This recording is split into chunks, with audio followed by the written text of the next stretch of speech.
안녕하세요. 오늘은 요한계시록 12장의 말씀을 가지고 영적 전쟁이라는 제목으로 은혜를 나누고자 합니다. 종말의 재앙이 진행 중입니다. 7째 나팔 재앙을 남겨두고 있습니다. 이 막간에 이제 12장에서는 영적 전쟁에 대한 계시를 주고 있습니다. 에덴 동산에서 뱀은 인류에게 죄를 가져옴으로써 엄청난 재앙을 가져왔습니다. 그래서 요한계시록에서는 악의 배후가 밝혀지고 있습니다. 성경은 모든 악의 정체를 이렇게 요한계시록에서 낱낱이 보여주고 있습니다. 1절에 보면은 하늘에 큰 이적이 보이니 해를 옷 입은 한 여자가 있는데 그 발 아래에는 달이 있고 그 머리에는 12별의 관을 썼더라. 지난 시간에 교회라는 두 정인이 남긴 그 삶의 발자취를 볼 수가 있었습니다. 교회의 굴곡진 자취를 우리는 알 수가 있었습니다. 때로는 부흥하기도 하고 때로는 맛을 잃은 소금과 같이 빛을 잃은 그 등대와 같이 짓밟히기도 했습니다. 그럼에도 불구하고 교회는 하나님의 생기로 다시 일어나고 그리고 영원한 하늘나라로 옮겨지게 됩니다.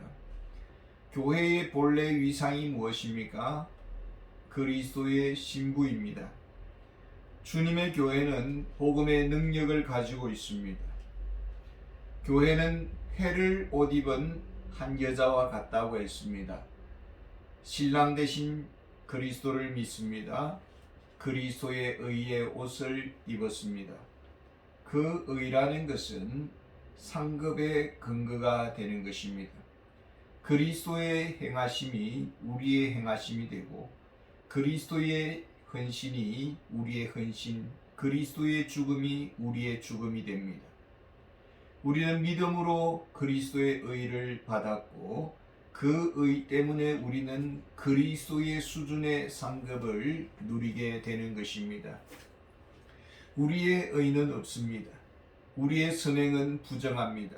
그러나 그리스도 안에서 우리는 복을 받은 자들입니다. 그리스도의 의에 근거해서 하늘의 복과 땅의 복을 우리는 받았습니다. 또한 여자의 발 아래에는 달이 있다고 했습니다.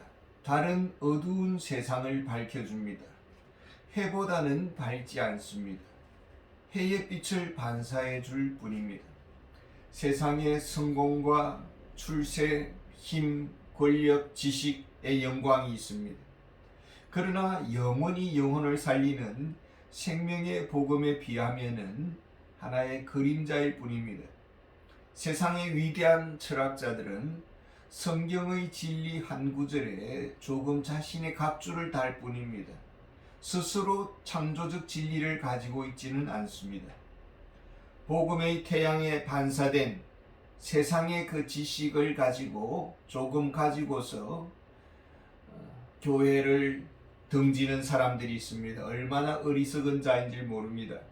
최고의 명문대 학자라 해도 성경의 진리를 능가할 수가 없습니다. 구약의 이스라엘 교회는 그리스도의 오심에 그 해산의 수고를 했습니다. 2절에 보면은 이 여자가 아이를 베어 해산하게 되매 아파서 애를 쓰며 부르짖더라. 이스라엘은 메시아의 오심을 소망했고 그 대가로 고난을 당했습니다. 사단은 메시아의 오심을 결사적으로 방해했습니다. 다윗의 뿌리에서 메시아가 오실 것입니다. 사단은 다윗을 죽이려고 했습니다. 다윗은 이해할 수 없는 이 사울 왕의 그 공격 앞에서 묵묵히 견디어야만 했습니다. 이스라엘의 고난의 역사 그 배후 세력이 드러나고 있습니다. 3절에 보면은 하늘에 또 다른 이적이 보이니 보라 한 큰 붉은 용이 있어 머리가 7이요 뿔이 10이라 그 여러 머리에 7 왕관이 있는데 큰 붉은 용이 등장하고 있습니다. 아담과 하와를 타락시킨 장본인입니다. 이 세상을 멸망의 구름덩이로 빠뜨렸던 원인자들입니다. 창세기에서는 살짝 지나가는 그 뱀의 정체를 보여주고 있습니다만은 그가 바로 요한계시록에서는 사탄이라고 말을 하고 있습니다. 9절에 보면은 큰 용이 쫓기니 옛뱀 곧 마귀라고도 하고 사탄이라고도 하며 온 천하를 깨는 자라. 그가 땅으로 내쫓기니 그의 사자들도 그와 함께 내쫓기니라. 큰 용, 옛뱀, 마귀, 사탄은 같은 용어입니다. 사탄은 꿰는 자, 유혹하는 자, 속이는 자입니다. 여기에서 속아서 세상 사람들은 사단에게 굴복당하고 지배당하고 사단은 여기에서 경배를 받았습니다. 이스라엘의 역사는 우상 숭배로 하나님의 진노를 받은 역사입니다. 구약 교회의 비참함이 있습니다. 사단의 주요 목표 대상은 누구입니까? 4절에 보면은 그 꼬리가 하늘의 별 3분의 1을 끌어다가 땅에 던지더라.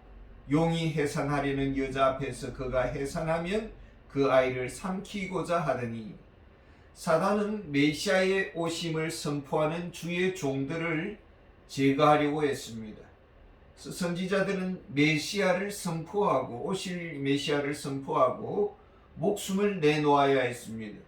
특히 아합 왕의 부인 이세벨은 하나님의 종들을 죽이는데 앞잡이 노릇을 했습니다. 지금도 사단의 관역은 하나님의 신실한 종들을 향하고 있습니다. 본질적으로는 메시아의 오심을 저지하려는 것이었습니다. 메시아에게 있어서 사탄은 어떤 존재입니까? 5절에 보면은 여자가 아들을 낳으니 이는 장차 철장으로 만국을 다스릴 남자라. 그 아이를 하나님 앞과 그 보좌 앞으로 올려가더니. 메시아는 장차 철장으로 만국을 다스릴 남자라고 했습니다. 사람. 심판주가 되십니다. 사탄의 멸망의 주역입니다. 사탄은 메시아의 발자취마다 덫을 놓았습니다. 그래서 헤롯 왕은 메시아 예수 그리스도의 나심을 알았습니다. 2살 이하의 예루살렘에 있는 남자 아기들을 모두 죽이라고 명령을 했습니다. 혹시라도 거기에서 메시아가 걸려들 수도 있다라는 기대를 했기 때문입니다. 피비린내가 진동했습니다. 그러나 예수 그리스도는 하나님 앞과 그 보좌 앞으로 올라갔다고 성경은 말을 하고 있습니다. 메시아의 정체를 이야기하면서 메시아가 바로 그 아이가 하늘로 올라갔다라고 말하는 그 사이에 빈 공간이 있습니다. 곧 메시아의 오심과 그 성천 사이의 일들이죠. 곧 예수 그리스도의 죽으심과 부활을 성경은 지금 비워놓고 있습니다. 이것은 우리에게 다시 이 부분을 깊이 돌아보라는 뜻인 줄 압니다. 예수 그리스도의 죽으심과 부활의 결과가 어떠했습니까? 예수 그리스도의 십자가와 부활 사건은 하늘의 영적 전쟁이었습니다.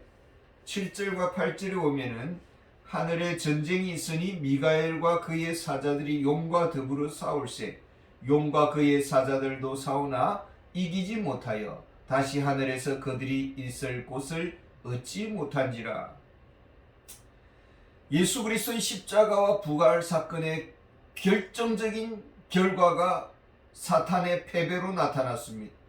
창세기 3장 15절에는 메시아와 사탄과의 전쟁을 예고하고 있습니다. 내가 너로 여자와 원수가 되게 하고 내 후손도 여자의 후손과 원수가 되게 하리니 여자의 후손은 내 머리를 상하게 할 것이요 너는 그의 발꿈치를 상하게 할 것이니라 하시고, 여자의 후손은 사단의 머리를 십자가에서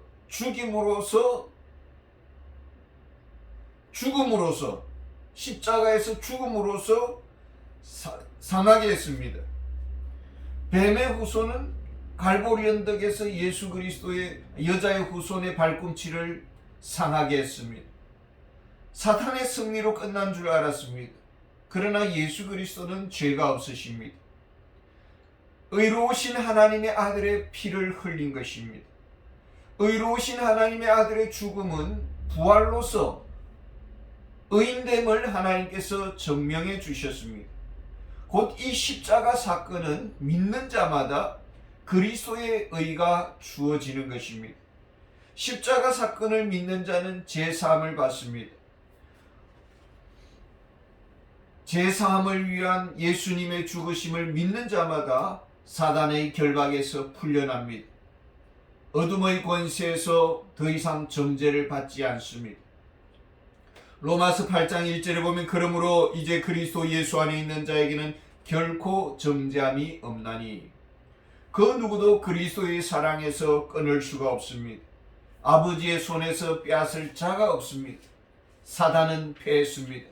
예수 그리스도의 피는 사단을 물리치는 능력이 됩니다. 10절이 이 사실을 다시 정리하고 있습니다. 내가 또 들으니 하늘에 큰 음성이 있어 이르되 이제 우리 하나님의 구원과 능력과 나라와 또 그의 그리스도의 권세가 나타나므로 우리 형제들을 참수하던 자 곧 우리 하나님 앞에서 밤낮 참수하던 자가 쫓겨났고 그리스도의 권세는 사단을 하늘에서 쫓아냈습니다.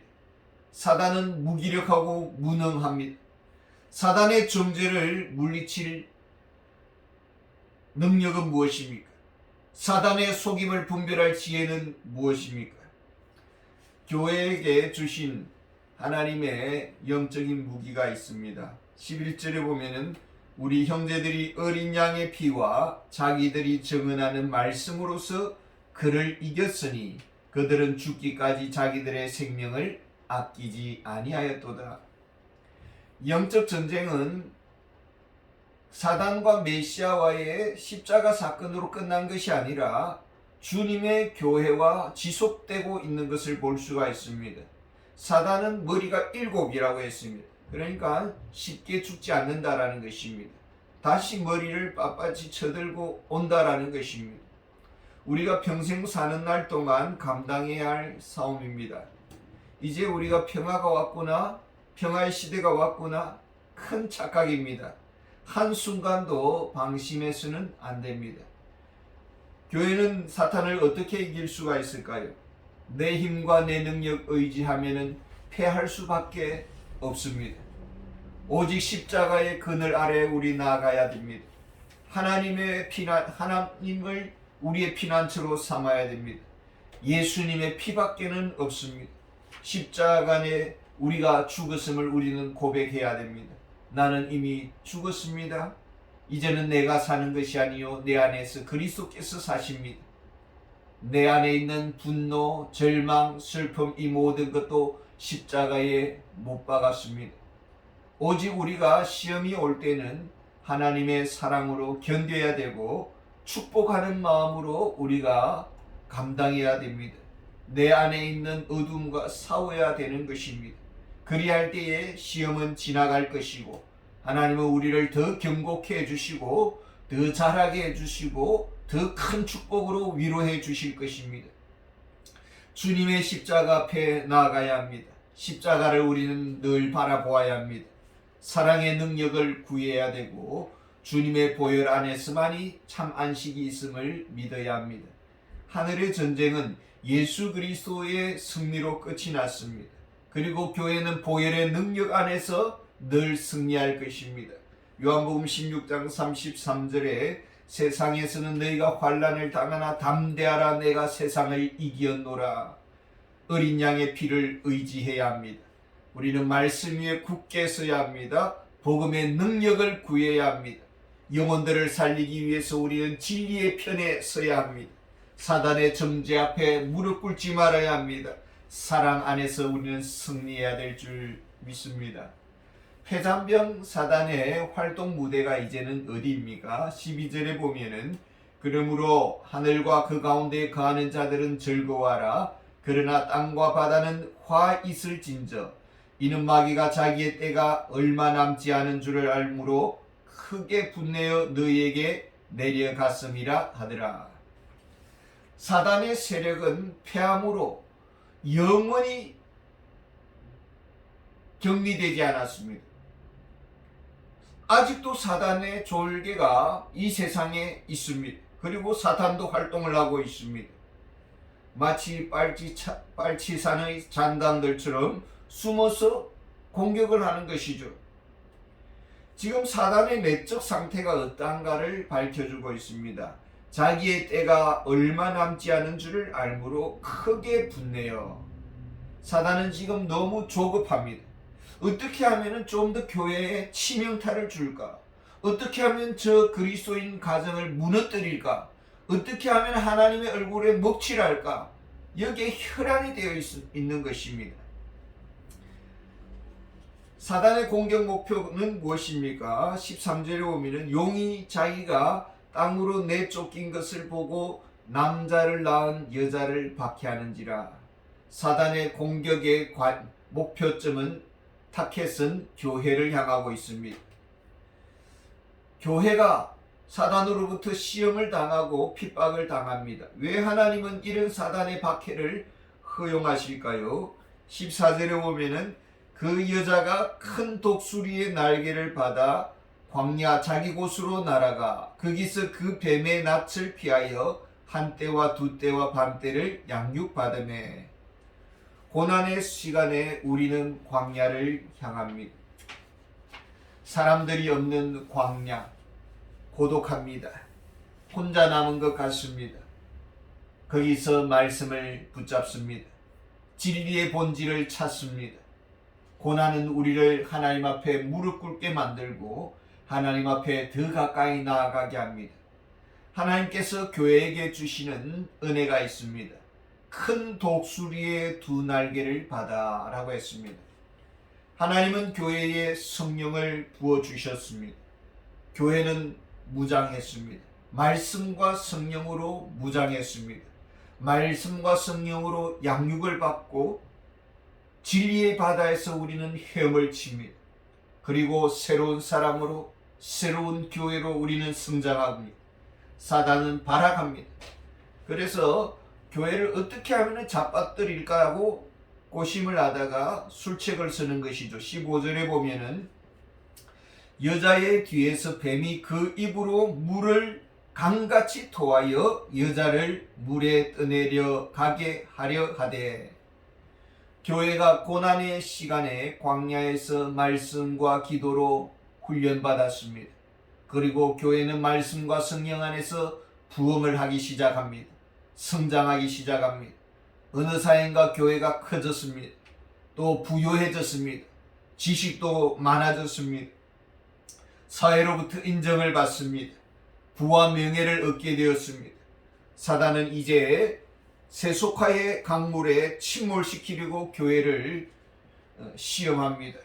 사탄의 타락의 시험으로 삼키려고 하는 것입니다. 교회를 굳건히 지키는 자는 누구일까요? 17절에 보면은 용이 여자에게 분노하여 돌아가서 그 여자의 남은 자손 곧 하나님의 계명을 지키며 예수의 증거를 가진 자들과 더불어 싸우려고 바다 모래 위에 서 있더라. 마지막 시대는 진리의 전쟁입니다. 교회는 예수님의 용병들을 군사들을 세워야 합니다. 성령과 말씀의 용사들로 무장시켜야 합니다. 주님의 참 제자들이 세워져야 하는 것입니다. 하나님의 진리로 무장해야 합니다. 복음을 부끄러워하지 않는 용사들로 우리가 세워져야 합니다. 주님 오시는 그날까지 목숨 걸고 복음을 전하는 주님의 참 제자된 우리 교회가 되기를 원합니다. 감사합니다.